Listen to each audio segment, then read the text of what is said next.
right, thank you for staying with Citizen TV. We're getting into the social square hour where we talk about everything that affects you within your life, within your music industry, everywhere. This morning, we're talking about the lyrical content. Are we heading in the right direction or not? We'd like to hear your views on these songs. You've probably had most of them. We're not going to play any of them right now, but you know what I'm talking about. Are we heading in the right direction or not? 22422 is the SMS line, at Trevor Mbija, at Citizen TV Kenya, at Zinzi_K, hashtag Daybreak. Let me introduce our guest real quick and delve into the discussion, starting from my immediate right, Tabitha Nyambura, or you know her as DJ Tabs. Thank you very much for coming in. Also an advocate of the High Court. Yeah, sure. Combining those two. Thank you so much for coming in. And we also have Jay Blessing, video director, comedy show director as well, and CEO, Pace Africa Communication. Thank you so much for coming in. And a man who needs no introduction, the CEO of KFCB, Mr. Ezekiel Mutua. Dr. Ezekiel Mutua. You better get the title right. Dr. Ezekiel Mutua. Yes, Eshimu Masomo, he says. Thank you so much for coming in, Dr. Thank you. Then should I introduce Zinzi as well at the farthest end? Wow, and he's Trevor Mbija as well. All right. Dr. Ezekiel, we'll start with you. Does banning this content actually work? Because we've realized that most of the time, the moment it's banned, it even has more viewership. First of all, let me say that it's in the law. The banning aspect is part of the law. It's what we do. It's like the police. I mean, if it's prescribed, you'll arrest a culprit if they commit this crime. That's the way the law is. Yeah. It says KFCB can do 3 things in respect to films. 1, we can approve. Number 2, we can recommend excision, which means deletion of certain portions of the film, or we can actually deny approval based on whether that content is serving the national good of the country, where there is fundamental reason to believe that it will undermine national security or the morality of the country, like we did with the film promoting homosexuality, then we ban. That is in the law. The other discourse about whether by banning you are promoting it, people say so, but I say it's not. It's like saying the police should not talk about terrorism or warn us if there's a danger because the peculiar habits of Kenyans will drive them out of curiosity towards where the bomb is, if there's a bomb somewhere.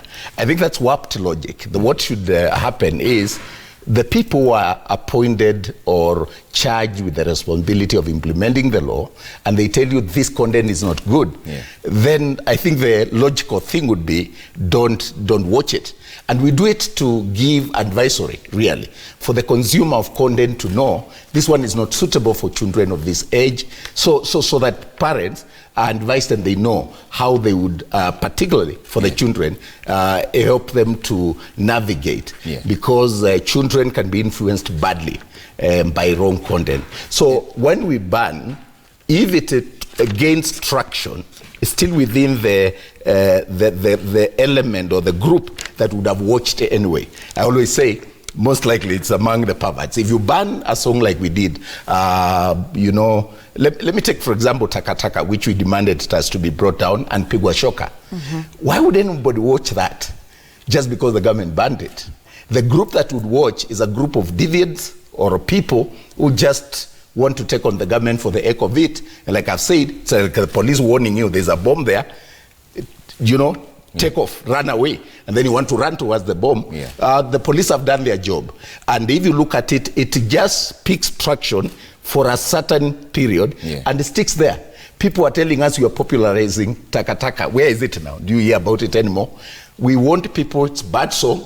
We have classified as a government agency, nothing personal. It is not good for you. Some people out of curiosity, so the heat went up, but that's it. It dies within a very short time. So we have to do what the law says we do. But we are keen, Trevor, not to just ban for the sake of it. We are very keen. If you look at the debate around Wamlambez, we looked at it and the lyrics are so coded that really you can't even prosecute if you are to take it to court, because what would you say, Wamlambez, Wamnyonyez? There may not be a prima facie case to prosecute in court. And so we said, since it's coded, just like Kwangwaru, you just create awareness. The content is sexualized. Okay. It is coded, but it is not good. But so something you want your children to sing in a school or in kindergarten, Right. Yes. singing for their mothers like they were doing in Kwangwaru, and the mothers are taking photos when their young kids are saying inama inama, and we're telling them you need to know what that inama inama means. It's not good. So ours is to create awareness. We only ban where it is contravening other laws, particularly national security or the fundamental moral perspectives of the country. What is your view, though, on this issue of competing? Because many people say that we need to compete with international standards. You don't ban international songs also. Look, we do ban. I mean, we regulate every content that is aired in Kenya. So first of all, if you look at, for example, even the films that we are banned legally, there's the online aspect of it where they take down, but the main ones that have been shown in the theaters and we banned was Otto the Bloodbath, which is local, but majority of them, 50 Shades of Grey, Stories of Our Lives, were foreign. Out of 10. Wall Street as well, was it? The Wolf of the Wall Street, foreign. Yeah. So out of the, if you look at the 5, that probably have been banned in the last 5 or 7 years, 3 of them are foreign. Only 2, Otto the Bloodbath and which is the other one, really? I think basically Otto the Bloodbath. The others are foreign. Right. So we do not discriminate, but again, the context matters. The context. Because like we said, a Turkana woman walking bare-chested or a woman breastfeeding their children, you can't call that nudity. So again, it depends on what kind of content. There's that misconception that we are more biased against local musicians. It's not true. It's only that the craze about sexualizing content, that it has to be dirty, obscene, sexualized to sell, is more of our local people than the international content. And let me just bring in Jay Blessing on that note as well. We're discussing content matters. So on that aspect, you being a producer behind the scenes, the creative process, you see it from beginning to end. One might ask, Save Music, is it entertaining? Can Save Music be entertaining? First of all, I started my career in church. I was known as a video director, directed a lot of music videos in church. And after getting to realize music is a personal expression, or for example, Willie Paul, he's grown from Madare. The only thing that he understands is around his circle. So I can't really regulate what someone needs to sing, or even the content that goes out. And based on your question, I feel like can Safe Music be entertaining? Not really. It can't. It can't be entertaining because it's a personal expression, as I've said. And again, music is more of a soul language. We have a lot of songs that we don't even get to understand the language that they sing to. Like Davido, I've never even understood what he sings because the way he pronounces things. But his songs are so big and they're entertaining. Same to, there's a song that I used to be really big, Gauo. We don't know the content of that song, but it was really huge. So I don't think if what Doctor is doing is very, very nice. I really, really recommend what they're doing. But I don't think if they should ban, but regulate according to age restrictions, that's okay. Yeah. All right, DJ Tabs, where do you stand with that? You know, he's talked about how music and entertainment is personal expression, and it truly is personal expression.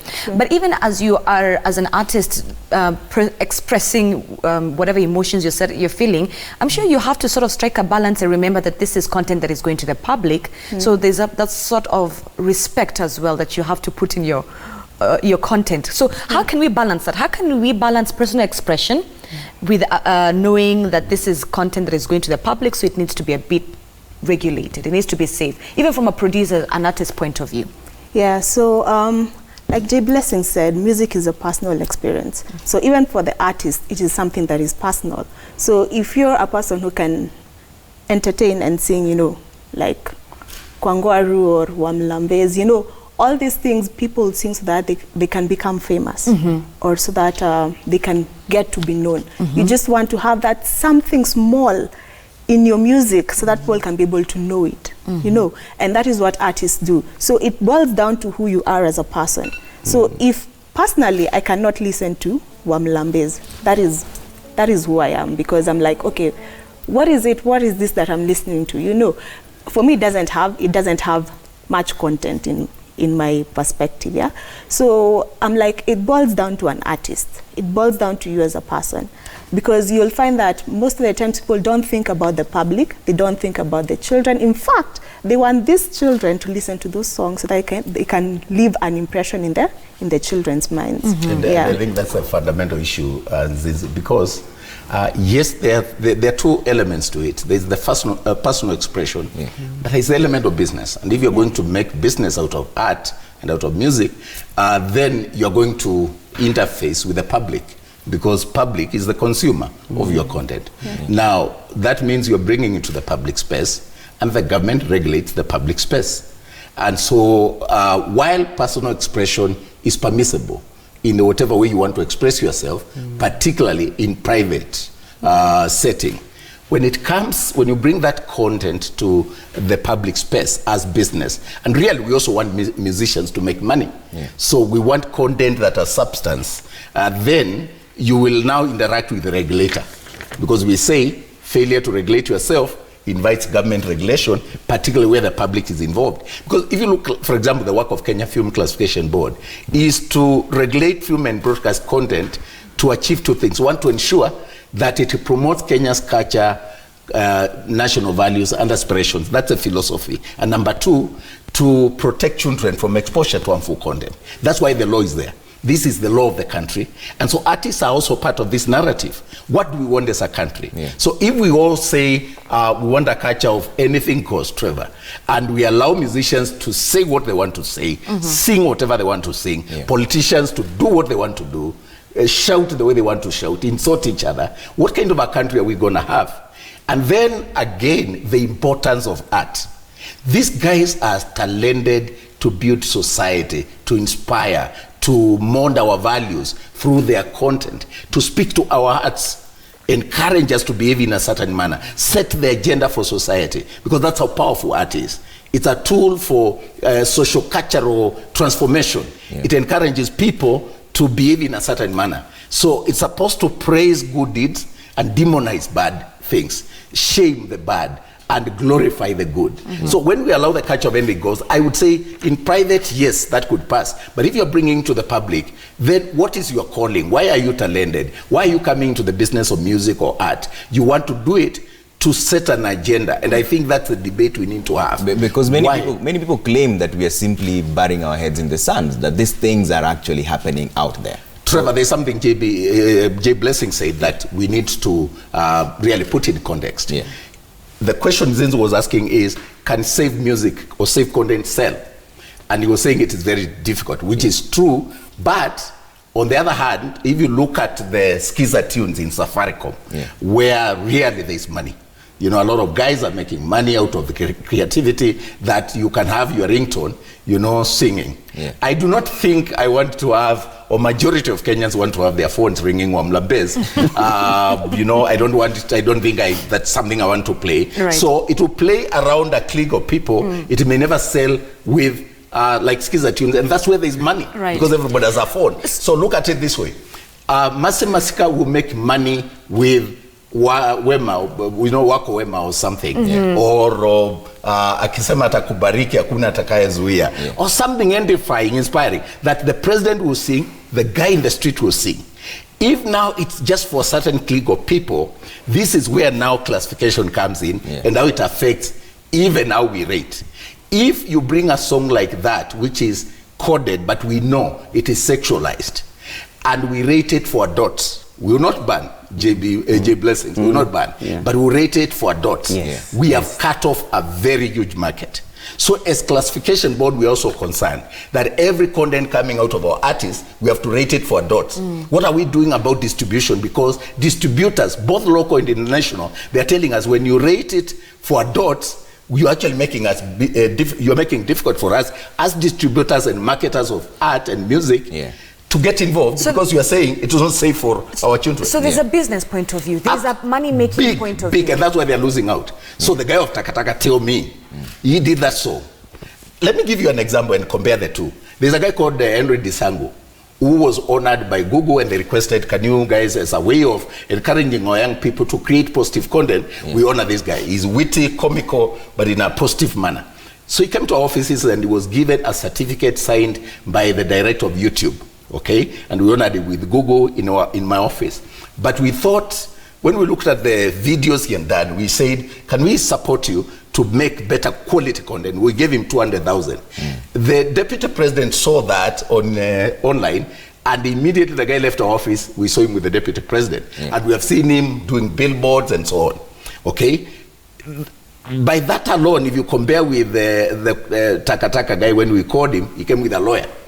Because he's coming to a government office, but he's so scared that he has to come with a lawyer. And I'm looking at it and saying, so how does that help you? Because you should be coming to your government office to help you, to support you to do business. Right. So that classification element actually undermines business. And there's nothing I'll do if you give me sexualized content that I believe this is not good for children. I am the police, or what do I say? I am the gatekeeper for viewers, for consumers of content. If you are doing it in your private, for your own private consumption, obviously government has no business determining how I want to self-express myself. But when it comes to the public space, why are we fighting? Because if you give me dirty content all the time, if it is obscene, I will rate it as such. The classifiable elements, the intensity, frequency of classifiable elements will make me rate it for adults. Right. So, Jay Blessing, on that note, is controversial music, is controversial content from an artist's point of view? As an artist, when I'm entering into a studio, when I'm crafting my music, when I'm shooting that music video, as an artist, when I am making it controversial, so it can hit, so it can gain views, so I can become famous.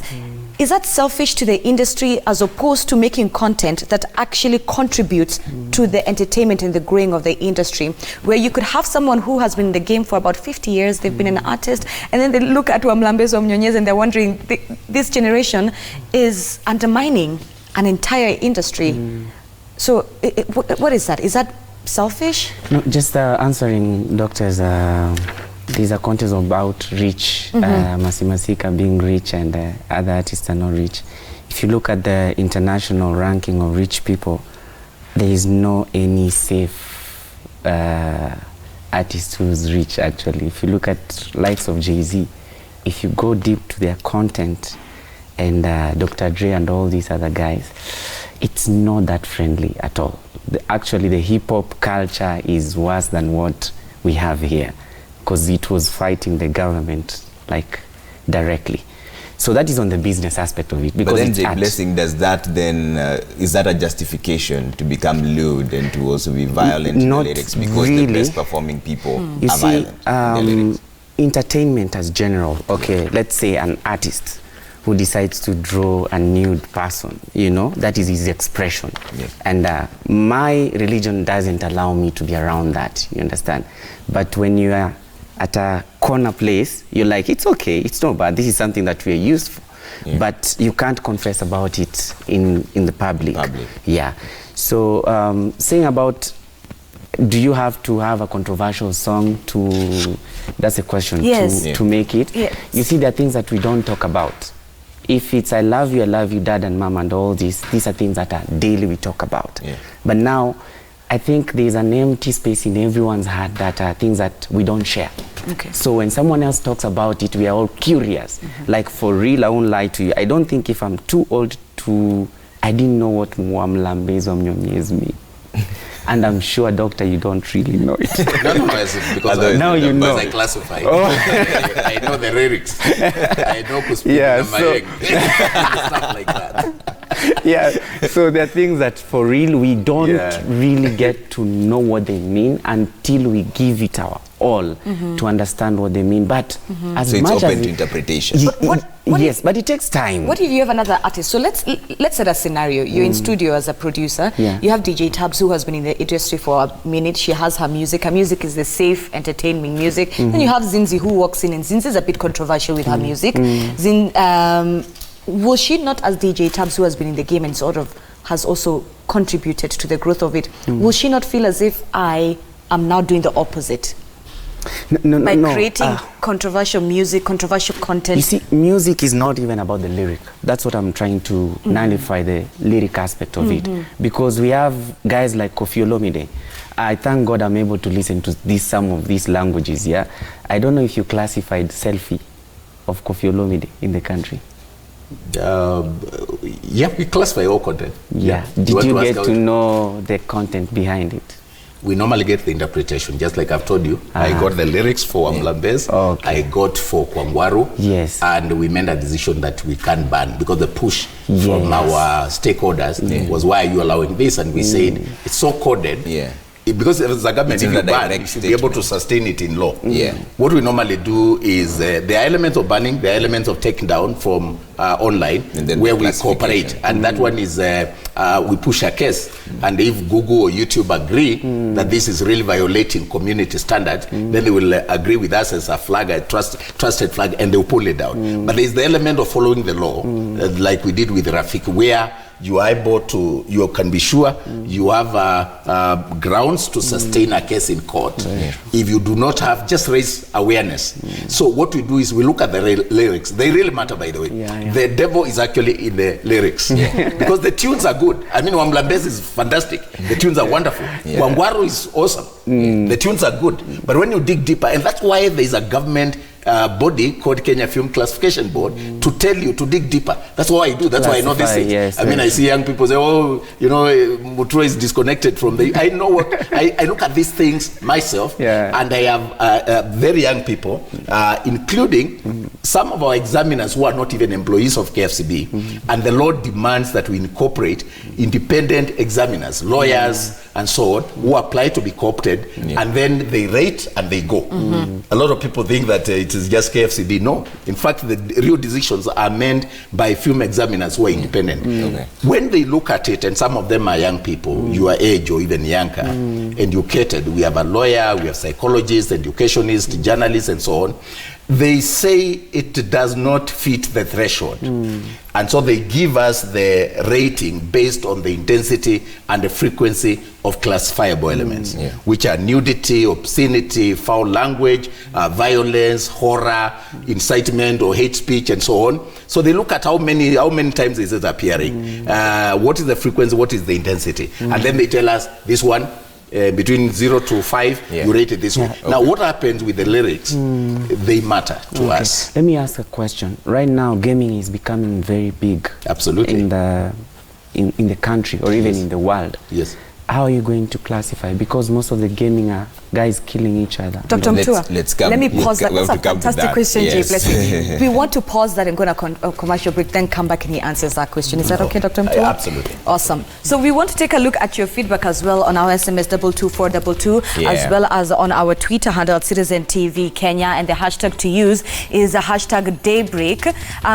We keep the feedback coming, though. We have to take a quick break for now, and then we'll come back and read some of them. 22422 is the SMS line, and also at Zinzi_K, at Trevor Mbija, at Citizen TV Kenya, hashtag Daybreak. See you in just a bit.